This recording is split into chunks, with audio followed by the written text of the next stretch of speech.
Corey Dutton, private money lender. I want to share with you the state of the hard money lending market. Not a lot has changed since I did my state of hard money video in December of 2023. Hard money interest rates are still stubbornly high, and loan-to-value ratios are still super conservative and low as compared with the last few years. But if banks decide to loosen up those purse strings a little bit more in 2024 and start to lend more readily again, that may put downward pressure on hard money interest rates and upward pressure on the low loan-to-value ratios that we're seeing right now.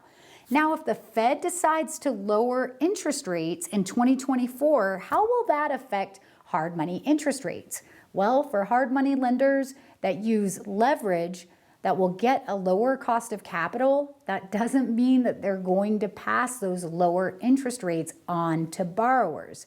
So my prediction is, at least for the first half of 2024, we're going to continue to see higher interest rates and hard money as compared with the last few years, and super low conservative loan-to-value ratios. So buckle up and expect higher interest rates and lower loan-to-value ratios, at least for the first half of 2024.